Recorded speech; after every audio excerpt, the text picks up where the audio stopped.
อยยกหมด10 นิ้วกราบนอบน้อมวันตาอาภิวาท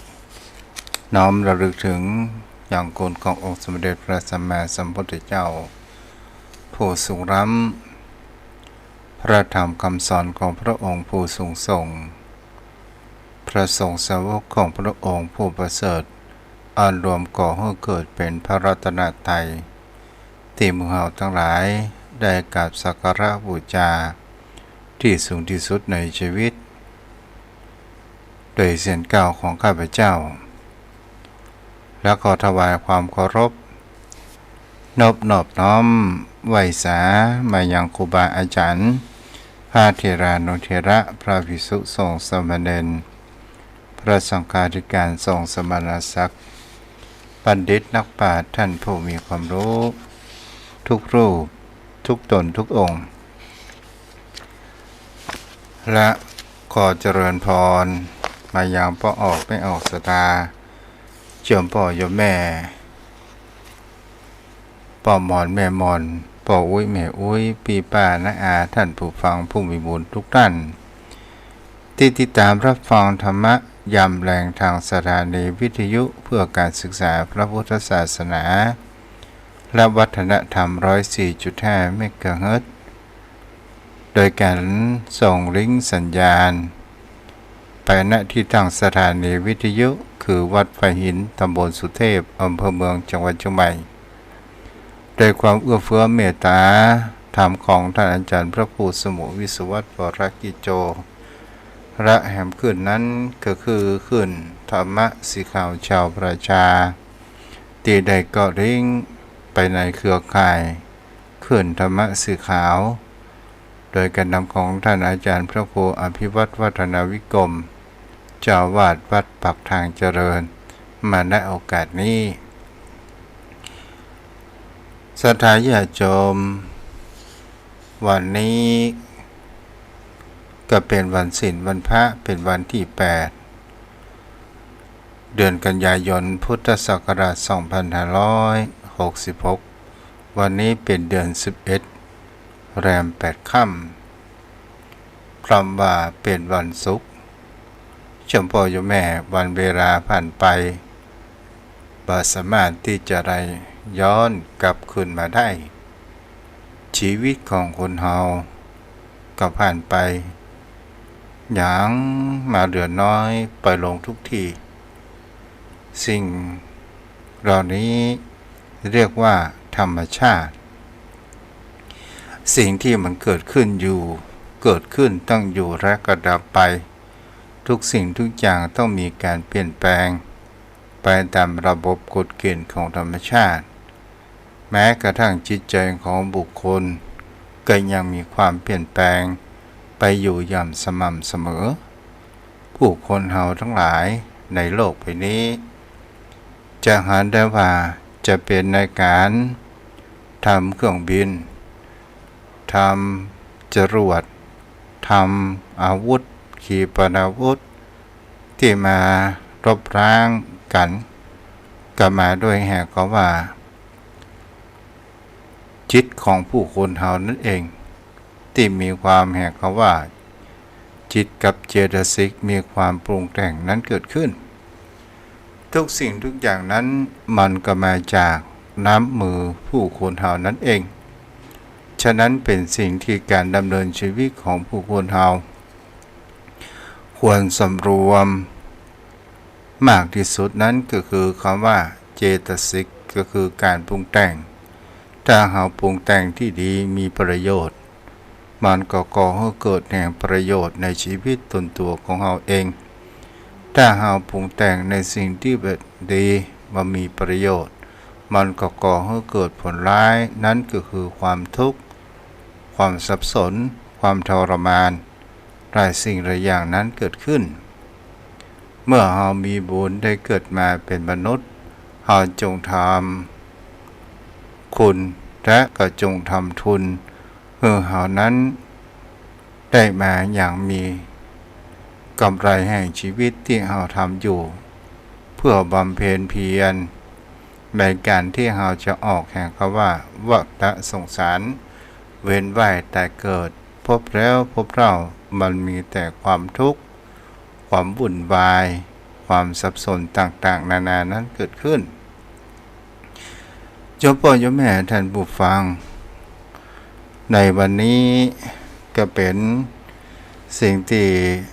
ตัวเจ้าก็ได้ไปโปรดเมตตาธรรมสัญจรของคณะสงฆ์อำเภอสันทรายที่วัดปากกล้วยท่ากุญชร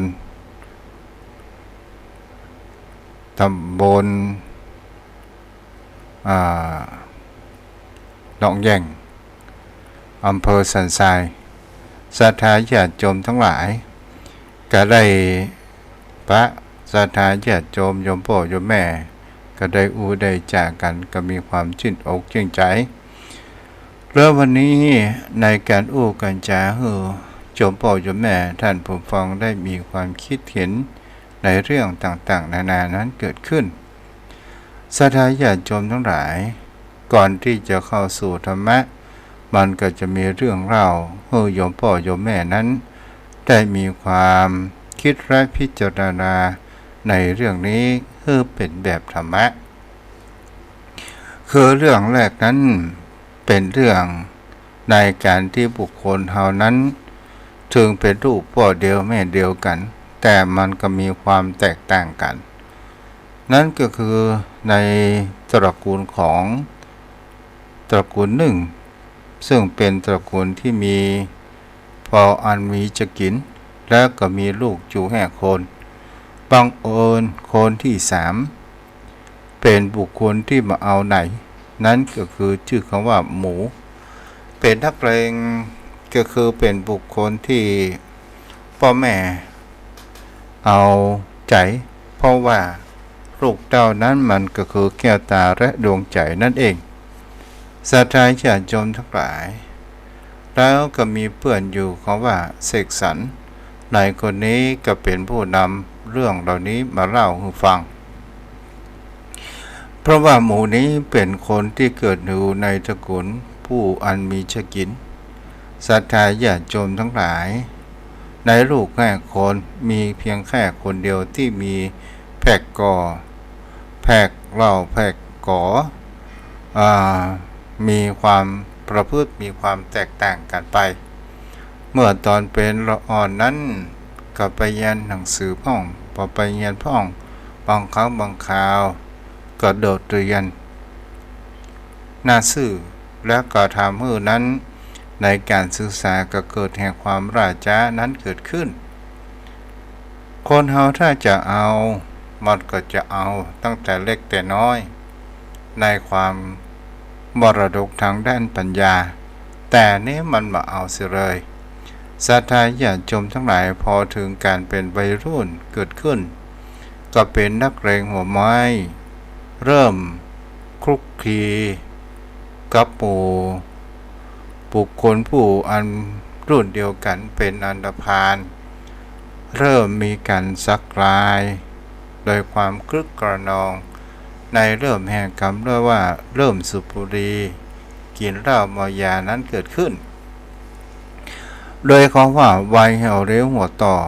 14 15 16 17แล้ววัยเหล่านี้เป็นวัยที่ปอบฟังแม่ฟังเพื่อนนั้นกันเป็นส่วนใหญ่โยมพ่อโยมแม่เป็นสิ่งที่จารย์ว่าเมื่อมีการงานวัดงานวาหมู่เนรพักพวกจ้างปากันไปรังแกแม่ค้าโดยการที่ว่าบางครั้งบางคราวขยิบลูกชิ้นปลาหมึกอะไรอย่างต่างๆนานากินแล้วแม่ค้าก็บอกเขาว่าเงินเนาะก็ได้ปลาพักพวกนั้นข่มขู่แม่ค้าไปต่างๆนานาอยากจะโดนกันศรัทธาญาติโยมทั้งหลายโดยแสดงถึงความก้าวร้าวความดื้อด้านไปต่างๆนานานั้นเกิดขึ้นวันเวลาผ่านไปศรัทธาญาติโยมเมื่อความประพฤติเคยชินประการเช่นนี้ตกมาอยู่วันหนึ่งก็ได้มีแม่ค้าที่มีความเป็นจิตใจแห่งความไม่ยอมจิตใจแห่งความเป็นนักเลงก็ได้เกิดแห่งเขาว่า สู้ได้สู้กับละอ่อนตีจึมพวกที่มีความเกเรเหล่านี้ที่มีหมู่นั้นเป็นผู้น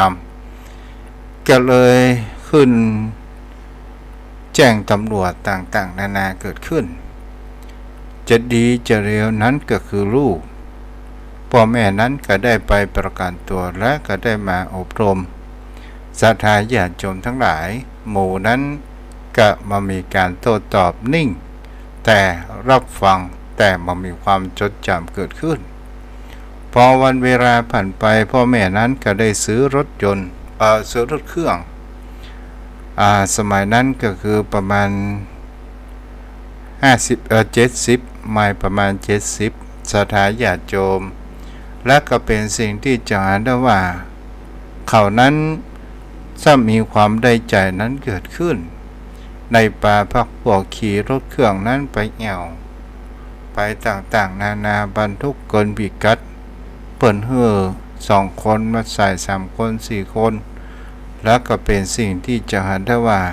ไอ้อย่างก็ตามถ้าเอาข้ามมันตอนสุดท้ายมันก็ข้ามเรารถมันก็เสีย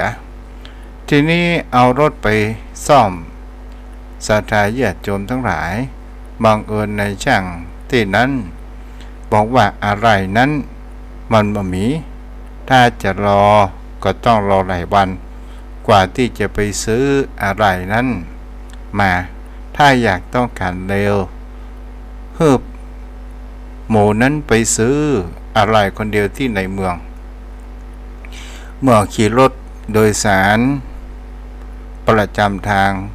ไปซื้ออะไรแล้วก็กลับมาศรัทธาญาติโยมทั้งหลายทีนี้กลับมาสมัยนั้นคงเป็นรถคอกหมูศรัทธาญาติโยมทั้งหลายเมื่อกลับมาโดยความเป็นนักเลงของ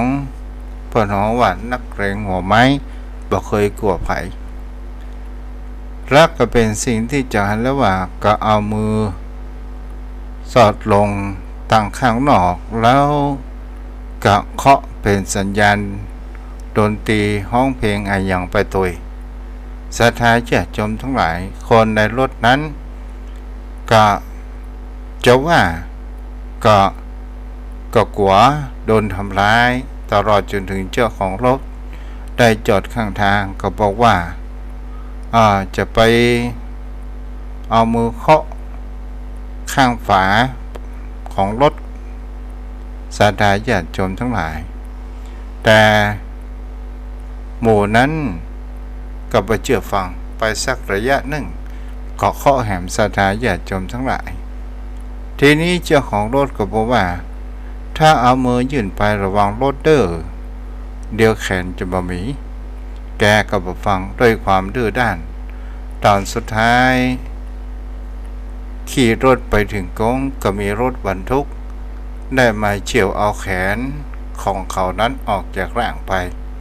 แล้วก็มีรถมาตัวก้นย่ำแขนของเขานั้นแหลกเหลว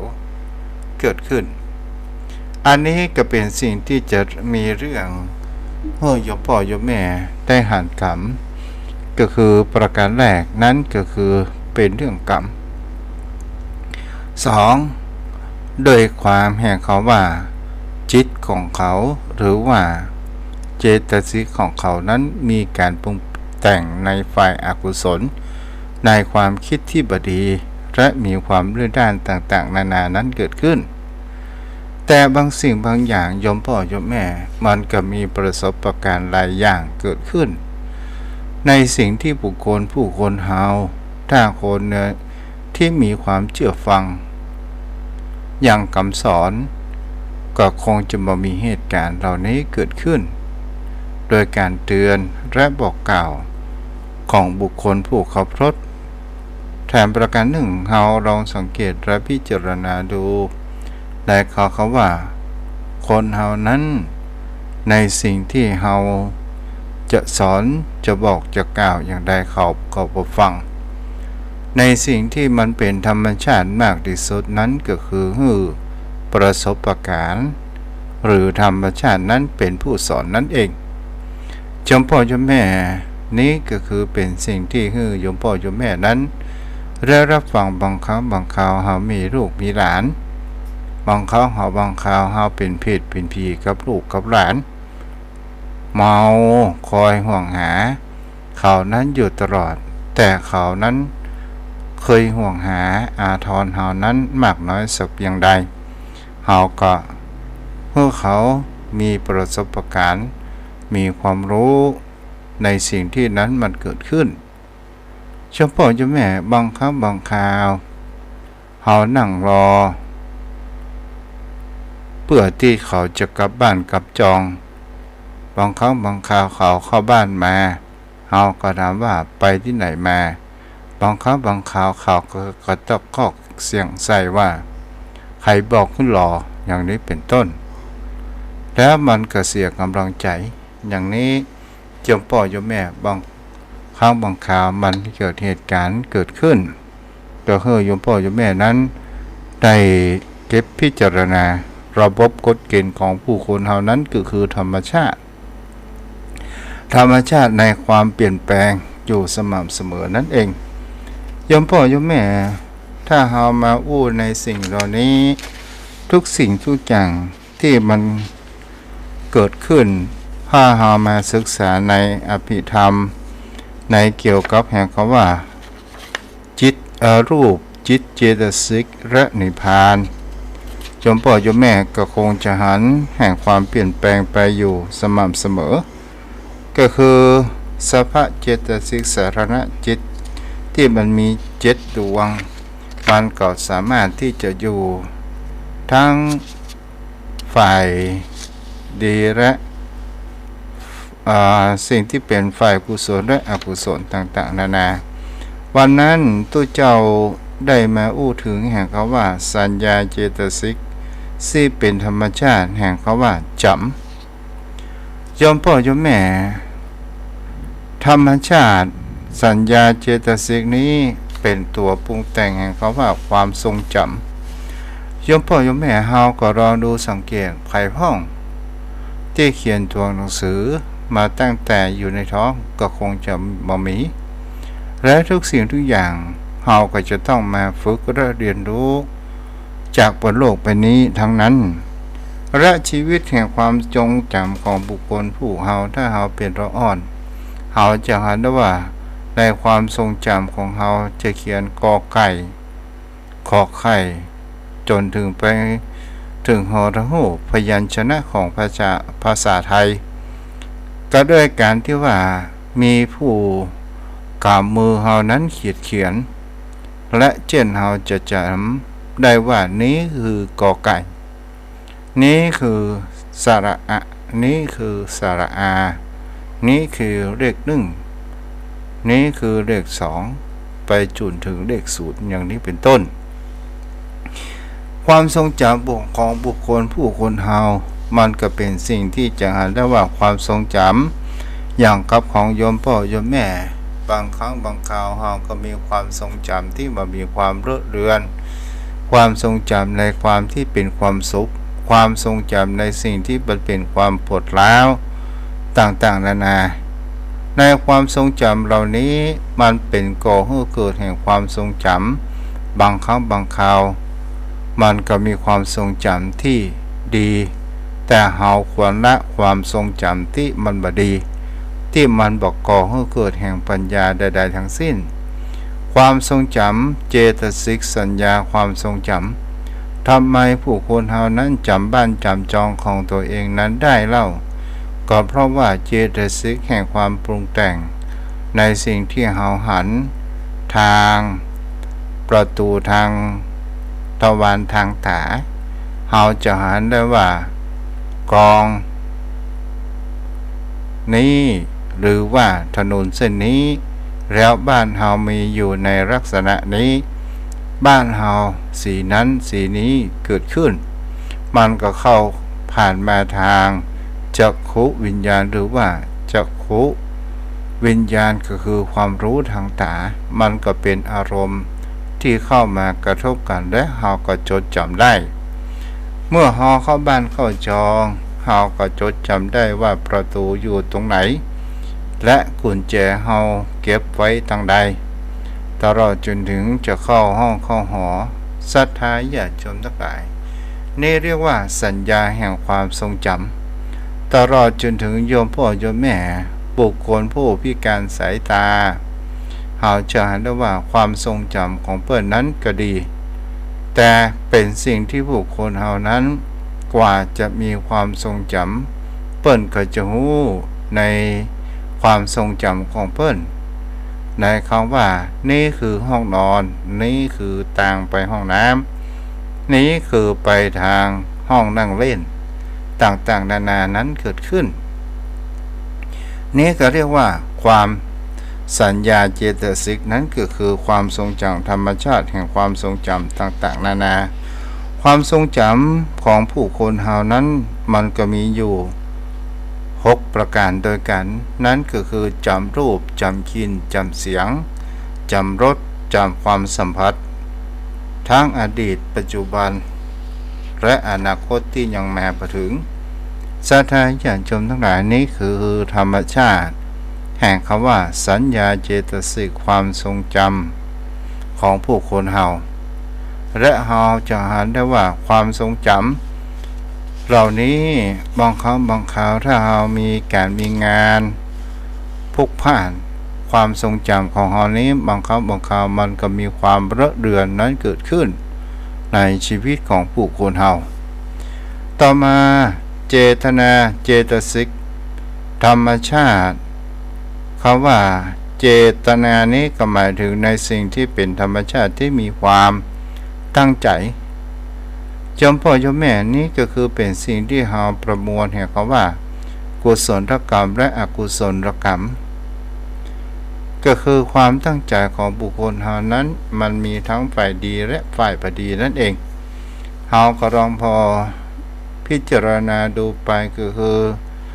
กรรมในการกระทำของเฮาจะเป็นทางด้านกายวาจาใจบางครั้งบางคราวบางคนเฮาก็ประกอบไปทางด้านที่เป็นอกุศลในการอู้การจามันมีความจริงมันมีความซื่อสัตย์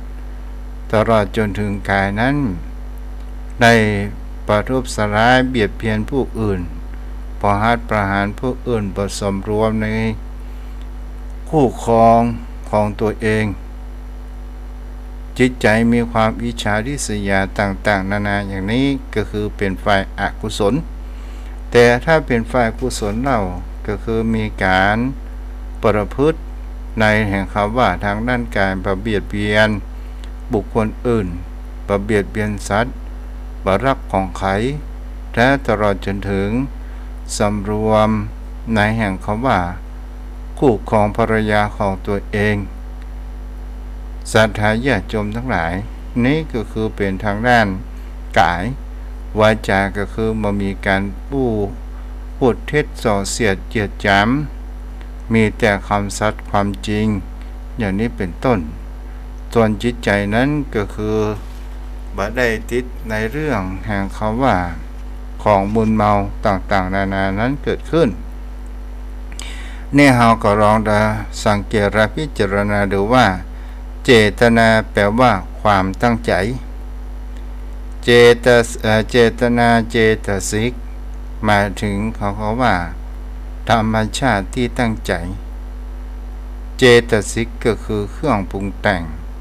ที่มันเกิดขึ้นถ้าเราปรุงแต่งในสิ่งที่ความตั้งใจทางด้านที่ดีเราก็คงจะทำดีและถ้าเราเจตนาที่เป็นเจตนาที่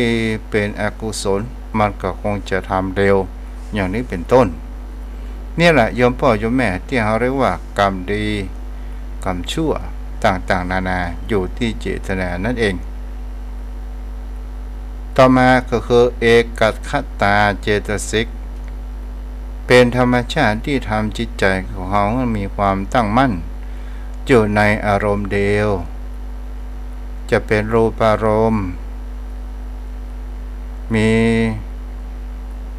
รูปเสียงกลิ่นรสเหล่านี้ก็คือเป็นเอกคตาเจตสิกที่มีจิตใจแห่งความตั้งมั่นดำรงอยู่เปรียบว่าการเหมือน การดำรงอยู่แห่งเปลวไฟของดวงประทีปในที่มันสกัดลมนั้นได้จำพ่อจำแม่ในสิ่งเหล่านี้ที่เจ้านั้นได้อุมาเฮาก็ดูเหล่านี้นี่ก็คือเป็นธรรมชาติของจิตใจภายในที่อันเป็นนามธรรมในอภิธรรมนี้ปฏิเสธในเรื่องเขาว่าบุคคลสัตว์ต่างๆนานาเกิดขึ้นเป็นธรรมะล้วนๆเป็นธรรมที่อู้ถึงแห่งเขาว่าในที่มีความปรุงแต่งทำไมผู้คนเราถึงมีความโกรธความโลภความหลงไปต่างๆนานาทำไมคนเราถึงมีความปิติยินดีมีความสุขอกสุขใจคนเราทำไมถึงมีความทุกข์ทำไมคนเรานั้นถึงมีปัญญาเฉลียวฉลาดมีความเท่าเทียมกันทำไมผู้คนเรานั้นมีความแตกต่างกันก็เพราะว่าในสิ่งเหล่านี้ก็คือเป็นปรมัตติสัจจะหรือว่าธรรมที่นำพาให้เรานั้นไปสู่แห่งความหลุดพ้นและความและเข้าใจในการดำรงชีวิตจิตใจของผู้คนเราที่มันเป็นนามธรรมนั่นเองจำพ่อจำแม่นี้ก็คือเป็นสิ่งที่ผู้คนเรานั้นเป็นธรรมะอันลึกซึ้งขององค์สมเด็จพระสัมมาสัมพุทธเจ้าถ้าเราศึกษาเข้าไปลึกๆก็คงจะมีความรู้และความเข้าใจในวิถีชีวิตของผู้คนเรานี้เองยมพ่อเจ้าแม่ตู้เจ้าก็จะอู้ไปแหมในเรื่องหนึ่งว่าคนเรานี้ที่เราบอกว่าบางครั้งบางคราวเราเป็นทาสของอารมณ์ของตัณหากิเลสต่างๆนานาเฮาเสียเปรียบหรือว่าเฮาการกิเลสตัณหาในสิ่งที่มันเกิดขึ้นครั้งแล้วครั้งเล่าชมพ่อชมแม่สิ่งเหล่านี้และเฮาอยากจะเอาชนะแห่งกิเลสตัณหานั้นก็คือชนะจิตใจของตนตัวของเฮาเองถามว่ามันก็เป็นเรื่องสิ่งที่ยากแต่เฮาสามารถที่จะกระทำได้ดีกว่าเฮาปะกระทำนั้นเสียเลยบางครั้งบางคราวโยมพ่อโยมแม่เฮาก็ลองดูสังเกตและพิจารณาดูกันว่านี่ก็คือความเป็นไปของธรรมชาติทำไมคนเฮาถึงเป็นทาสของกิเลสตัณหาเล่าเพราะประการแรกก็เพื่อปากเพื่อท้องเพื่อที่อยู่อาศัยเพื่อความดำรงชีวิตของผู้คนเฮามันก็ต้องแสวงหาแห่งปัจจัยทั้งสี่บัดเดี๋ยวนี้คงจะเป็นปัจจัยที่5ที่6เนาะปัจจัยทั้งสี่ก็คือที่อยู่ที่อาศัยอาหารการกินที่อยู่ยารักษาโรคต่างๆนานานั้นเกิดขึ้นแต่บางครั้งบางคราวคนเฮานั้นเมื่อกิเลสตัณหา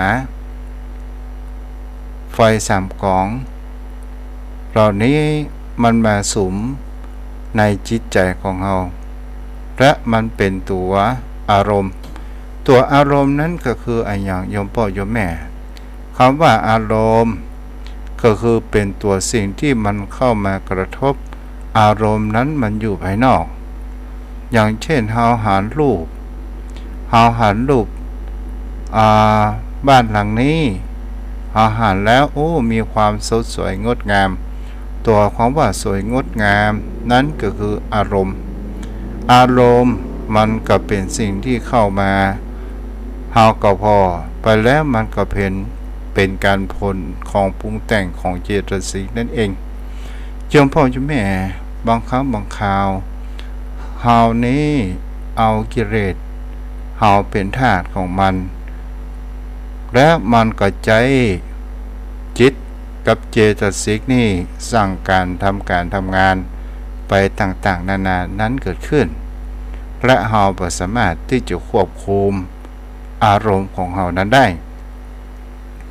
อย่างข่าวโยมพ่อโยมแม่ที่เป็นประเด็นอยู่ณตอนนี้อย่างกับบุคคลผู้มีแห่งคำว่าอิทธิพลบุคคลผู้ที่บ่มีแห่งคำว่าไม่ยอมไผและมีความหลงในของตัวเองโดยความมีลูกน้องต่างๆนานาโยมพ่อโยมแม่เฮาก็ลองมาดูสังเกตแบบปรมัตถธรรมพอสืบสาวราวเหตุเฮาจะหาได้ว่ามีสารวัตรผู้นั้นก็ได้มาการกินในงานเลี้ยงโดยกำนันคนนั้นนี่เพื่อจะขอร้องย้ายลูกน้องของตัวเองมาให้อยู่ที่ดีแต่ก็จะต้องมีแห่งเขาว่าผู้บังคับบัญชานั้นสั่งเสียก่อนแต่ผู้บังคับบัญชาคนนี้เป็นคนที่มีความตรงฉินตรงไปตรงมาและบรับเงินศรัทธาญาติโยมทั้งหลายแต่ในสิ่งที่เราจะหันได้ว่าทำไมตำรวจคนอื่นถึงยังบ่ช่วยในสารวัตรคนนี้เล่าก็เพราะว่าอำนาจแห่งคำว่าอิทธิพลคำว่าน้ำเงินตาต่างๆนานาเกิดขึ้นและเฮาก็พอบางครั้งบางคราวคนเฮานั้นมีความกลางในตอนเวลาเมาน้ำเมาก็คือมีความเปลี่ยนแปลงและประเกิดแห่งความว่ากลัวใครเกิดขึ้นแล้วก็มีลูกน้องบริวารของตัวเองนั้นหลายรอบเกิดขึ้นในเมื่อหันเหตุการณ์ประการเช่นนี้ตัวเองบ่ได้เหมือนดังใจที่คิดก็ได้ตบโต๊ะเกิดขึ้นแล้วก็มีอารมณ์ฉุนเฉียวการเกิดขึ้นต่างๆนานาตอนสุดท้ายลูกน้องโคตรแตนทุกพี่ก็ได้ปิดชีวิตของตำรวจนั้นลงไปโยมพ่อโยมแม่ถ้าเราลองมาสังเกตและพิจารณาตามแห่งเขาว่ารูปจิตเจตสิกนั้นเกิดขึ้นรูปก็คือเราจะหันได้ว่าก็คือรูปร่างกายของสารวัตรร่างกายของคนเฮารูปที่มันเกิดขึ้นเมื่อรูปที่เข้ามากระทบในทวารทั้ง5ตาหูจมูกลิ้นกายใจในที่นี้ประการแรกนั้นก็คือจักขุทวารก็คือจักขุวิญญาณหรือว่าที่มันว่าเป็นอันเดียวกับจิตที่หันรูปแล้วรู้ว่านี้คือรูปของตำรวจและมีแค่คำว่าเจตสิกเป็นตัวปรุงแต่งคำว่ารูปตำรวจนี้ในความคิดความอ่านของกำนันโดยความปรุงแต่งอยากจะให้ตำรวจนั้นเป็นเบี้ยร่างของตัวเองไปเสียทุกคนโยมพ่อโยมแม่สั่งอันใดเป็นอันนั้นแต่ความเป็นจริงของผู้คนเฮาในธรรมชาตินี้ตุเจ้าบอกแล้วว่ามันบ่ได้เหมือนดั่งใจไปเสียทุกสิ่งทุกอย่างมันก็จะต้องมีแห่งเขาว่าความพังพลาดเกิดขึ้นหาแล้วว่าตำรวจผู้นี้สารวัตรผู้นี้เป็นคนที่บ่ยอมก้มหัวคือไผก็เลยมีการข่มขู่โดยการที่กำนันนั้นทุบโต๊ะเกิดขึ้นโยมพ่อโยมแม่จะหันและสังเกตได้ว่าเจตนาตัวปรุงแต่งของกำนันนั้นก็มีแค่คำว่าโทสะนั้นเกิดขึ้นนั่นก็คืออารมณ์ในความประพอใจนั่นเองเมื่ออารมณ์ประพอใจเหมือนกับว่านักมือปืนผู้อันเป็นบริวารนี้รู้แล้วว่าลูกพี่ประพอใจก็เลยในการที่ว่าเหมือนกับว่า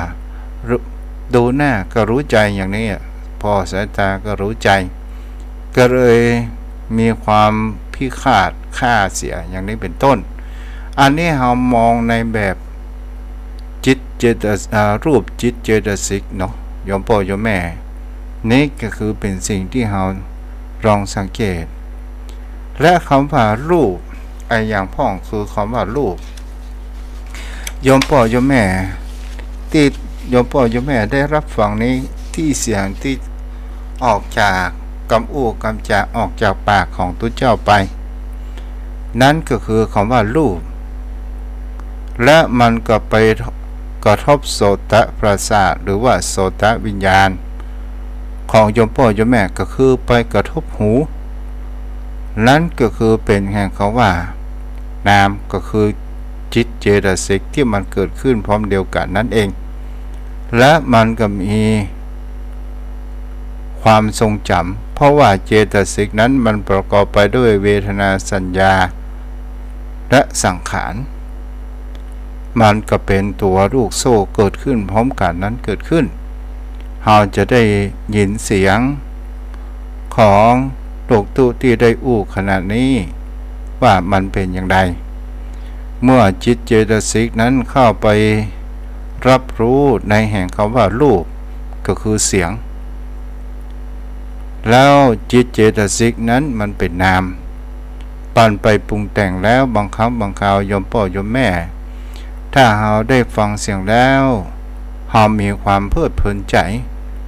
มันก็ก่อให้เกิดแห่งความอารมณ์แห่งความสุขความสบายใจนั้นเกิดขึ้นและก่อให้เกิดแห่งความกระจ่างแห่งปัญญาจากการคิดพิจารณาต่างๆนานาแต่ถ้าว่ามันปรุงแต่งพอถูกอกถูกใจกับอู้ของผู้คนเฮาบางครั้งบางคราวคนรักเป็นร้อยคนจังเป็นล้านมันก็มีมันจะถูกใจไปเสียทุกคนคงจะเป็นไปได้ยากอย่างนี้เป็นต้นมันกับปรุงจิตใจของเรานั้นมาให้เกิดแห่งความสุขบอกว่าให้เกิดแห่งความประทับใจบุคคลที่มันบอกเกิดจากความประทับใจอย่างเช่นความกำอู้กำจาประจานกำอู้กำจาที่ติฉินนินทาและหาจารได้ว่าจิตเจตสิกมันก่อให้เกิดแห่งเขาว่าปรุงแต่งในกำอู้กำจาที่มันเป็นรูปและมันปรุงแต่งในสิ่งที่มันบดีโดยความหลงว่าเขาด่าเฮาเขาว่าเฮาเขานินทาเฮาเขาจังเฮาไปต่างๆนานาอย่างนี้เป็นต้นและก็ทำให้จิตใจของเฮานั้นมีความแค้นมีแห่งความโกรธเกิดขึ้นและเฮาก็ไปด่าทะเลาะเขาตอนสุดท้ายเขามี3เฮามี1ตอนสุดท้ายเฮากับการเขาและเฮาก็มาเป็นทุกข์จิตใจตัวของเฮาเองแต่ถ้าว่าเฮาปล่อยให้มันผ่านไปเหมือนกับหมาเน่าลอยไปตามน้ำกรรมเดิมมันก็ผ่านไปกลิ่นมันก็ค่อยจางไปฉันใดก็ฉันนั้นโยมพ่อโยมแม่ท่านผู้ฟังในวันนี้เนาะแล้วก็ขออนุโมทนาบุญโยมพ่อโยมแม่ตัวเด้อที่เป็นเจ้าภาพในเนื่องในคล้ายวันเกิดครบรอบของลูกตุ๊เอาอะไรชื่อไปไว้ไหนอย่างนี้ เดี๋ยวได้โยมพ่อโยมแม่เนาะมีนี่เองก็มีเหมือนตะวันโยมพ่อโยมแม่เนาะมีผู้เพิ่มมาก็คือมีแม่เกษรชัยวุฒิขออนุโมทนาบุญตัวเนาะและวันนี้ที่โอนมาก็คือพี่สาวจำจุรีขออนุโมทนาบุญตัวเด้อโยมพ่อโยมแม่ตู้เจ้าเข้ารูปพระ 2,000 บาทหรือตามกำลังของเฮาเด้อเต่าที่มีเอาละเปิดสายหน้าใหม่แล้ว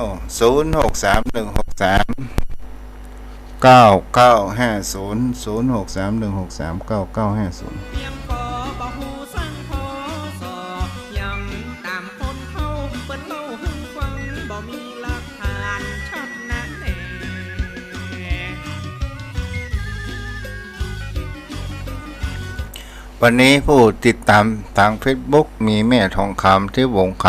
ำและผู้ใช้ Facebook ชื่อว่าเก๋าทั่วไทยแล้วก็มีทางโยมพี่สาวมีล้านนาเนาะรับฟังอยู่ ในการดำเนินชีวิตของผู้คนเราเป็นผู้กำหนดเองเจริญพรแม่วลีสวัสดีจ้าวันนี้ไปธรรมะสัญจรวัดไหนมาคะวัดปากห้วยท่าคุณชรไหมวัดปากห้วยมันอยู่ตรงไหนอ่ะอยู่ตำบลดินน่ะโยมแม่เอ้ยฮะ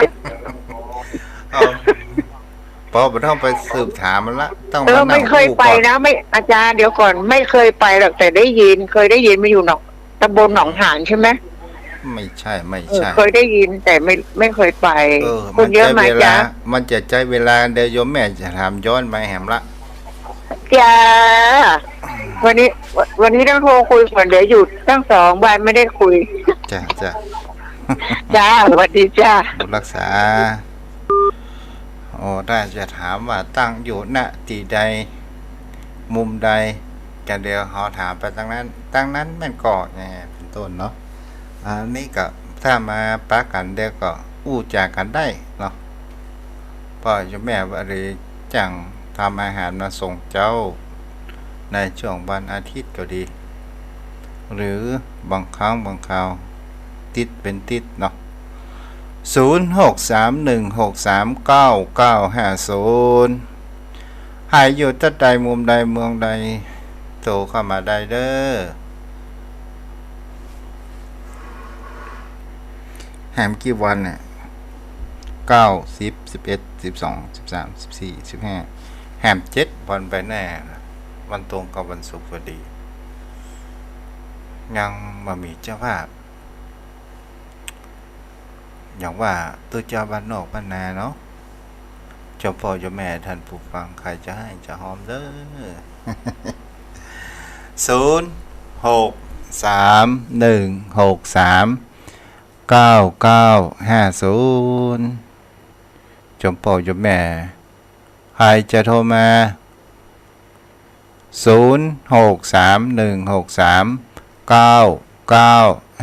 0631639950มามีภัยโทรมาพวกนั้นมาอู้สนทนาธรรมกับเนาะดีกว่าปล่อยเวลาให้ว่าง0631639950ป้อนนานสายันได้ให้หอมดึงกันเนาะขออนุโมทนาบุญตัวเด้อ0631639950วันแรกนอนวัดอยู่แก้วพระนาน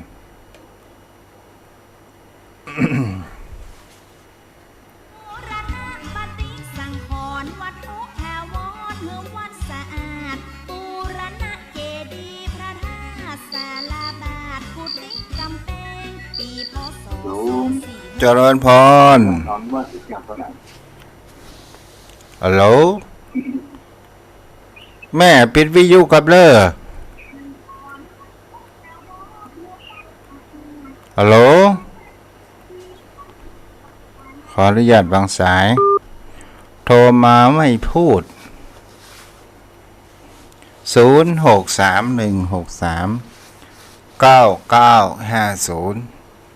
0631639950เจ้าพ่อเจ้าแม่ท่านผู้ฟังช่วงนี้ก็เป็นอยู่ในช่วงฤดู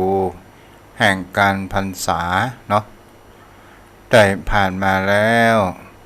5 ศีล 6 ศีลเนาะศรัทธาญาติโยมก็ยังวันเวลาผ่านไปถ้าเฮาคิดมันก็จ้าถ้าเฮาบ่คิดมันก็ดูเหมือนสั้นนี่ก็เป็นสิ่งที่เป็นธรรมชาติคนเฮานั้นตอนนี้หน้าฝนแฮมมาเมินกับหน้าหนาวแฮมมาเมินกันนะฮ้อนนั่นใจขนาดหน้าฮ้อนนี่นะอยู่ในกินในพอบ่ฮ้วนเนาะมันก็เป็นธรรมชาติ0631639950 0631639950เจริญพรแม่บัวบุญสาธุพระครูไปเทศที่วัดไหนก็วัดปากกล้วยท่าคุณชรกับต้องรับวันน่ะแม่ อ๋อวันนี้วัดอันนั้นอย่าร้องซักอย่ามาวัดพระแม่เขาอ่ะ ตั้งร้องซัก เพราะตัวเองไม่มี ร้อง วัดให ซั ม่ กน่ะ ของร้ มั อน งซักอ่ะ เบอร์พระประสิทธิ์หรือตู้แดงเนี่ยนะมาเทเพอย่าเปลี่ยนกันอ่ะ อบตน่ะเนาะ ไม่ติดกิจชาเรื่อง อบตน่ะค่ะ ตามไม่รู้แจ้ง จ้ะน่ะว่าปีแล้วตู้เจ้าวันต้องประเกตเขาว่าปีนี้ร้องซักมาอย่า อันนี้ มันไปเบียนกันเนาะแล้วตู้อันพระครูนี่ได้ไปกว่าหาวัดพระแม่เขาเนี่ย เจ้าคณะตำบลเนี่ยเดี๋ยวไม่ได้ไป ผมได้ไปนะ ไปกะ ต้องได้ไปเนาะ ไปหมดแล้วกันเนี่ย บรรยายธรรมะนั่นนะอ๋อ เปลี่ยนแปลง เมื่อที่ได้พัฒนา อ๋อวนเวียนกันไปอะเนาะ เจ้า เจ้าสาธุนะเจ้า ให้สมบูรณ์ เจ้า แม่เอาหน้าไหน0631639950แม่น้อยได้เมือง0631639950เจริญพร กราบนมัสการเจ้า เจ้าแม่อยู่ที่ไหนเจ้า แม่อยู่สันกำแพงเจ้า ฟังทุกวันเลยเจ้า เจ้าแต่ไม่ได้ร่ำโทเนาะฟังเสียง แต่บ่ได้โทรเจ้า เจ้าก็ดีอกดีใจแล้ว เจ้า ฟัง ฝน แล้ว ตก ติด ก็ จะได้ เจ้า ของแม่ปะตกไหม ชัดเจนดีเจ้า ชัดเจนดีเนาะเข้าใจก่อนทุกเจ้าอู้ฮะ เข้าใจเจ้า เข้าใจเนาะ อันที่เรื่องที่นินทานี่มันก็ถึงเป็นธรรมดาเนาะ มันเป็นธรรมชาติ ถ้า ของบนโลกใบนี้ไหม เจ้า ถ้าเขา มันก็ ว่าเฮากดยกมือขึ้นเหียว่าถ้าเฮาบ่ฮู้เฮาบ่ได้ยินก็เข้าไปหาตัวเปิ้นเนาะ เอากับปล่อยมันผ่านไปเหีย เจ้า เจ้ามันก็ เจ้า มันเอาเพราะมาเก็บมักหมมมาฟุ้ง เจ้า มาเฟือมันเหม็นเน่า เจ้า เจ้า ถ้าเฮาบ่ได้ยินก็แล้วไปเนาะถ้าเฮาได้ยินเฮาก็ยกมือสาธุเนาะถ้าเฮาบ่ได้ยินก็เข้าหาตัวเปิ้นนั่นเนาะเนาะ แล้วเขาก็หมายถึงเขาบอกเขา ป๋องเจ้า เขาบอกเอามาเฟือมาฟันมันจะมาเหม็นเน่ามัน ถ้าเขาอู้นี้ภายนอกเนาะภายในก็คือมือจิตใจของเขามันเครียด เจ้า เรามาเฟือมาฟันเนาะเจ้าผู้รักษาแม่ เจ้าสาธุเจ้า เจ้า0631639950เจริญพรแม่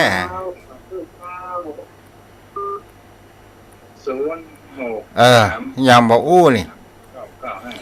อนุญาตเด้อ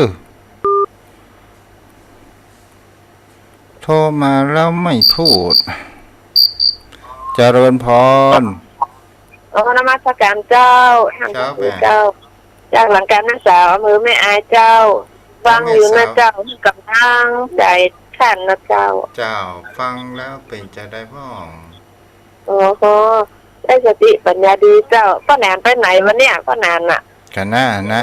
มาแล้วนะว่าจะสนทนาธรรมเนี่ยมันมีใบโทรมา ถ้าจะนอนวัดเนี่ยก้า ให้อันละเนาะจ้า แล้วเทแบบนี้เพื่อนมานอน เจ้าแต่นอนก็ดี กำลังใจนะเจ้าท่านเจ้า มันอยู่ที่ใจเนาะ เจ้านมัสการเจ้า เจ้าผู้รักษาเจ้า0631639950ป้อนนานอยู่ก็โทรมาสนทนาธรรมก่อให้เกิดปัญญาเนาะได้แลกเปลี่ยนความรู้กัน เจริญพรโทรมาแล้วบอกอู้เนี่ยมันถึงอย่างได้นี่ อุไรไว้สัเจ้า เจ้า กลัวทุกเจ้ากะ เจ็ดหมอนดีเนาะ กลัวทุกเจ้ากะ ฮะ โทรมา2-3รอบแล้วบอกอู้นี่นะ มันอู้บ่ออกกับมันอู้บ่ออก อีแม่ไปกลัวนี่ยังตู้เจ้าก็ธรรมดาเหมือนแม่เขาแล้วกันเนาะอู้มาเตอะเลิกกับนี้นะ เจ้า แม่อยู่ที่ไหนนี่ หมอจักเนี่ยล่ะ แม่สีพันกัน เจ้าแม่สีพันไม่ได้ไปวัดสักการมันมีใครไปส่งนะ ธรรมดา ไปไปค่ะไปทำบุญว่าทำมันก็มีไปส่ง เจ้า ถ้าคนเฮาถึงเนี่ยตะก้อนไก่แค่ไหนเฮาก็ยังเตียวจะ ก็ จ้าบุญรักษาเด้อ ไปสักวันหนึ่งอะเนาะ จ้า อย่าห้องคนแต่ห้องโรงงานก็เพิ่งก็ไปรับสายอย่างนั้นเนี่ย จ้าบุญรักษาเด้อ แกได้ใส่บาตรคุทิศเลยเนอะ เจ้าดีอนุโมทนาเด้อ ว้าวไว้สาเจ้าสาธุสาธุ จ้า063163950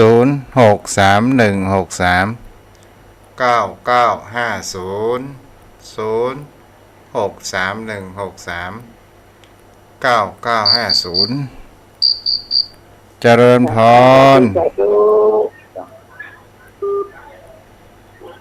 อันนี้ก็ใครเนี่ย 063163 อู้มาเด้อ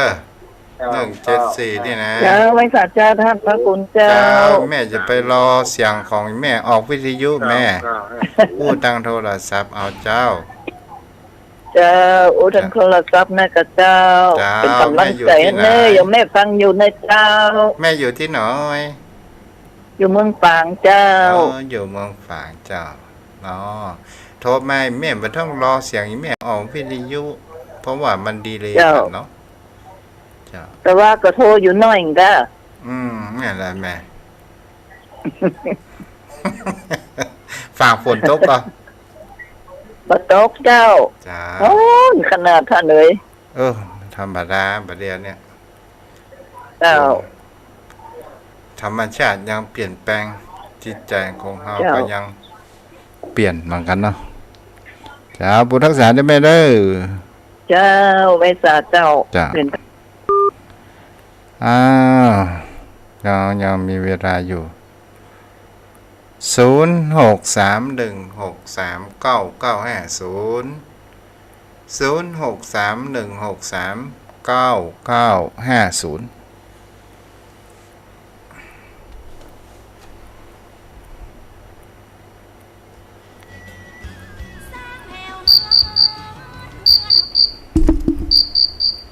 เจริญพร เทศกาลบ้านฟังอยู่เนิ่น เจ้า อยู่ในเมืองอยู่ในเมืองเจ้า โอ้อยู่ในเมืองเนาะ เนาะโทรหาท่านแบบจิตซักเสือมาตามคุณน่ะ โอ้ตอนเวลามันว่างกับว่างหลายนาทีกันนะแม่ เจ้า จ้า เจ้าฟังถึงวันน่ะฟังท่านถึงวันน่ะ ฟังเข้าใจก่อนแม่ ท่านนะค่อยสบายท่าน เป็นไงแม่ไปจะไปให้ความสนใจมันนักตรงจงฝืนท้อง เป็นตาท่านตากับหินนะเจ้า เราต้องหินกะ เจ้าพาแล้วนะแล้วก็มันแสงชัด มันก็ไปตาม ไป ส อยู่ ภาพ ไปฟังก็ทันถึงวันน่ะ จะเข้าใจแล้วแม่เนาะ เจ้าโทรสิเจ้ารับแบบมันก็ปฏิด แต่แม่หานายังปอมมักหานายังอยู่เนาะ เจ้าหันเจ้า แต่มันอ่อนล้าอ่อนแรงมันอายุมันเข้า80เจ้า โอ้ได้กำไรจัดนักเลยไหม ได้กำไรตีบ่เคยได้นะท่าน ฮะ ได้กำไรตีบ่เคยได้ ขอมันมีสินจำมันอู้ได้อย่างได้เรื่อง มันไปวัดกับได้กุฏิไปวัดประจำเลยบ่ขาดบ่ศีลเนี่ยก่อน เป็นห นะ ยังเฮาก็ไปแล้วเฮาก็ไปจะได้เสียดายหยัง เจ้า แต่ก่อนนี่ถ้าว่าหนุ่มแล้วเฮาก็บ่เคยไปวัดไปวาแล้วเฮามาเมื่อเท่าเฮามาเสียดายเมื่อกูตาดีกูยังบ่ไปอย่างนี้นั่นน่าเสียดายกะ แล้วเจ้าชอบทำบุญไม่เคยเป็นละออนั่นน่ะจนเข้าเนี่ย ดีแล้วพ่อแม่ ได้ได้ทีนี้ผีปลายแล้วไม่ได้ไปนะท่าน จะเป็นหยังไงเป็นหยังฟังวิทยุนะกะ เจ้า จะ เอาไปที่เป็นเพื่อนนะเอาทำมากเป็นเพื่อนนะถึงวันเนี่ย ธรรมะมาจูถึงบ้านถึงที่ถึง เอา ที่นอนเลยอะ ท่านเทศได้ดีมากก็เป็นกำลังใจให้ท่านเนอ แต่ว่าแม่ แต่นะเจ้าฟังท่านกูเตือมาขำมา มัน เจ้า ไอ้ ฟัง ลูกตู้อ้วยอย่างอ่ะ ม บางอย่างเจ้าเจ๊จำนะความจำผมไม่ค่อยมีมาอยู่นักหรอกอายุมาสิแล้วนะ เจ้ากูเล่นกันมาได้แม่เนาะ จะแม่อย่างก็นี่ จะไปแอวลูกจะไปแอวทานยังไม่ได้ไปเลยนะลูกก็มีเวลา แม่อย่างก็นี่ แม่ศิลาดีของบ้านเรา อ๋อแม่ศรีลา เจ้า โอ้ปนดี ฟัง เป็น ร่วมทำบุญกับท่านนะ ฮะ แต่ป้อนก็เคยร่วมทำบุญกับท่านมา เจ้า เจ้า ถ้ามาขาให้อู้จากกันได้หูจักกันเนาะ เจ้า จ้าบุญรักษาด้วยแม่เด้อ เจ้าเป็นกำลังใจให้ท่านเด้อ เจ้าเช่นเดียวกัน เจ้าฟังตลอด สู้ต่อไปแม่สู้ต่อไป เจ้าสู้ เปิด นะ เป็นนักกว่าเฮาก็ยังมีเนาะ เจ้าสู้ถึงที่สุดนะ เจ้าอากาเจ้าบุญรักษา เจ้า เจ้าแม่ศรีพันธ์0631639950ค้างแหม5 นาทีเด้อ4 นาทีเพื่อขอรบธงชาติพูดแต่พ่องเล่นพ่องเด้อโยมแม่เขาเด้อโยมป่อโยมแม่เนาะบางครั้งบางคราวเขาเคียวอีป่ออีแม่เขาเล่นกันไปใครง่อมใครเหงามันก็อย่างว่าบางครั้งบางคราววิธีแห่งความเป็นผู้สูงอายุนี่บางครั้งบางคราวมันก็เหงาเพราะอะไรอย่างมันมามีกู้อู้บางคนบางท่านกู้อู้เปิ่นฝูงก็ปิกไปบ้านเก่าไปเสียทั้งหลายคนแล้วจะไปอู้กับไผอู้เรื่องอนาคตของเฮาก็บ่มีนอกจากเฮาอู้เรื่องแต่อดีตที่มันผ่านมาอนาคตคนเฮามันอู้ไปบ่ได้นะเจริญพร แม่สาเจ้า จ้าแม่ แม่กำลังไปวัดมาแบบเดียวนี่ อ๋อจ้ะ อัน ไอ้อย่าเปิ้นมาเลิกค่ำ วัดป่าแม่แดงหลวงเปิ้นอะไรอย่างก็เปิ้นเตะทางแปะ แล้วก็ สวดมนต์แปลก ทำวัดเจ้าส่วนมนต์แปะเตะอัน แล้วก็ทำวัดเย็นกันโอ้ทุกบททุกตอนนะก็สวดกันก็เลยว่า ทุกทีแม่จะแบบไรไงแม่จะไปแต่ใส่บาตรแล้วปีนี้ว่าขอไปวัดหลวงให้กันไปวัดเก่าวัดเดิมวัดเก่าวัดอันอย่างของเฮาเนาะลากคนมาหลายปีละปีนี้ก็เลยไปตั้งแต่วันเข้าพรรษาไปร่วมฟังเทศน์ฟังธรรมแล้ววันนี้ เจ้าอาวาสวัดหนองบัวดอยสะเก็ดนี่เปิ้นมาอันอย่างน่ะ ธรรมสัญจร อันอย่างนั้นเปิ้นมาคนเดียวเปิ้นมาตนเดียว ก็เลยร่วมทำบุญก็ฟังกันไปพอ3 โมงครึ่งเปิ้นไปแล้วเปิ้นก็ตู้หลวงวัดป่าแม่แดงหลวงเปิ้นก็ทำวัดเย็นสวดไอ้เตะอันอย่างนั้นไปแม่ก็ อนุโมทนาเด้อแม่ จ้าโอ้ จ้าบุญรักษาเด้อจ้าเสียของเราเป็นยังไงละอย่างพ่ออย่างแม่เวลามันกระชั้นชิดเหลือน้อยไปลงทุกทีเอาไว้ติดหน้าเด้อมาฟังกันใหม่เนาะอาจจะร่วมทำบุญเป็นเจ้าภาพหยอดไตรยาตารถวายพระสงฆ์องค์เจ้าเนื่องในงานวันทำบุญอายุวัฒนมงคลครบรอบ48ก็สามารถโทรมาได้เด้อ0631639950วันนี้เอาไว้เพียงแต่นี้เนาะโยมพ่อโยมแม่บางครั้งบางคราวตัวเจ้าผัดพังโอ้หอยแม่นี่คุณอยู่เจริญพรเข้าใจเด้อจะปิ๊กบ้านแล้ว ไม่แต่เจ้า ฟังดีเด้อว่าแฝกกับมาเปิดแจกลูกวัดมาพอดี อ๋อแม่ไปได้ยินมาแล้วเด้อไม่ใช่แม่ มาเตะได้ยินเพื่อนฟังพอดีนี่ค่ะไปวัดมาพอดีแล้วก็มาเปิดแจกพอดีเอาวัดของเปาอย่างเพิ่นมาเลิกค่ำแต่ว่า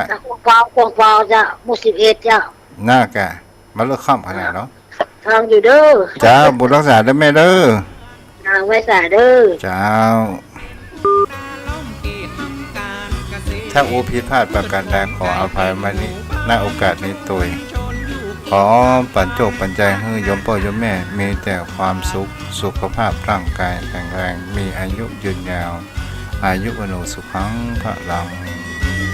มาบูรณะปฏิสังขรณ์วัดทุกแถวรเมื่อวัดสะอาดบูรณะเจดีย์พระธาตุศาลาบาทกุฏิกำ ธงชาติและเพลงชาติไทยเป็นสัญลักษณ์ของความเป็นไทยเราจงร่วมใจยืนตรงเคารพธงชาติด้วยความภาคภูมิใจในเอกราชและความเสียสละของบรรพบุรุษไทย